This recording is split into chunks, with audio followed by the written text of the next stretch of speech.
Hi guys, welcome to cool system YouTube channel. இந்த YouTube channel எதுக்குன்னா, நம்ம அன்றாட வாழ்வில் பயன்படுத்தக்கூடிய ஏசி, ஃப்ரிட்ஜ், வாஷிங் மிஷின் இவற்றையெல்லாம் முறையாக எப்படி பராமரிப்பது அப்படின்னும், புதுசாக வரக்கூடிய டெக்னீஷியன் இதில் வரக்கூடிய கம்ப்ளைண்ட்டை எப்படி கண்டுபிடிக்கிறது அப்படின்னும், அந்த கண்டுபிடிச்ச கம்ப்ளைண்ட்டை எப்படி நம்ம சரி செய்கிறது அப்படின்னும் என் அனுபவத்தின் மூலமாக இந்த சேனல் வழியாக உங்களுக்கு எல்லாம் நான் சொல்ல போகிறேன். நான் இன்றைக்கி நம்ம என்ன பார்க்க போகிறோம்னா, ஃப்ரிட்ஜில் வந்து பார்த்தீங்கன்னா, சிங்கிள் டோர் ஃப்ரிட்ஜில் வந்து பார்த்தீங்கன்னா அதிகப்படியான ஐஸ் கட்டுறதை வந்து நம்ம எப்படி நம்ம சரி செய்கிறது, அந்த ஐஸை வந்து நம்ம எப்படி கரைக்கிறதுன்னு சொல்லி பார்க்க போகிறோம். நம்ம இந்த ஐஸில் வந்து அதிகப்படியான உள்ள ஃப்ரீசருக்கு வைக்கிற நம்ம வீட்டு நான்வெஜ் ஐட்டங்கள் எல்லாமே வந்து பார்த்திங்கன்னா நம்ம எடுக்க முடியாது. எடுக்கிறோம்னா நம்ம கத்தியோ ஸ்க்ரூ ட்ரைவரோ ஏதோ ஒன்று வச்சு குத்தி தான் நம்ம எடுப்போம். இனிமேல் அந்த தவறாக செய்யாதீங்க.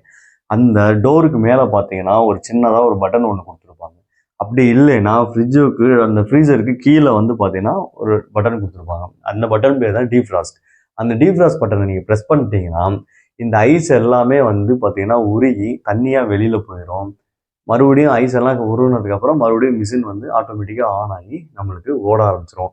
உள்ள திங்ஸை நம்ம நல்லபடியாக நம்ம வந்து எடுத்துக்கலாம். சப்போஸ் அந்த பட்டனை ப்ரெஸ் பண்ணியும் நம்மளுக்கு வந்து ஐஸ் வந்து உருகலை அப்படின்ற பட்சத்தில் உங்களுக்கு எமர்ஜென்சியாக அந்த உள்ளே வந்து எடுக்கணும்னா கத்தியோ கூர்மையான பொருளை வச்சு டேமேஜ் பண்ணி நம்மளுக்கு வந்து எடுக்காதீங்க. அதுக்கு பதிலாக நம்மளுக்கு வந்து சுவிட்சை வந்து ஃப்ரிட்ஜோட மெயின் சுவிட்சை வந்து நீங்கள் ஆஃப் பண்ணிட்டீங்கன்னா உங்களுக்கு இந்த ஐஸ் எல்லாம் உருகி நம்மளுக்கு தேவையான திங்ஸாக அதுலேருந்து நம்ம எடுத்துக்கலாம். நம்ம அதுக்கப்புறம் உங்கள் ஏரியாவுக்கு பக்கத்தில் இருக்கிற டெக்னீஷியனை நீங்கள் இன்ஃபார்ம் பண்ணிங்கன்னா அவங்க வந்து அந்த ப்ராப்ளத்தை சரி பண்ணி கொடுத்துருவாங்க. மேலும் உங்கள் கருத்துக்களையும் சந்தேகங்களையும் கமெண்டில் வந்து தெரிவிங்க. எனக்கு நேரம் கிடைக்கிறப்போ கண்டிப்பாக உங்களுக்கு நான் பதில் சொல்கிறேன். தேங்க்யூ.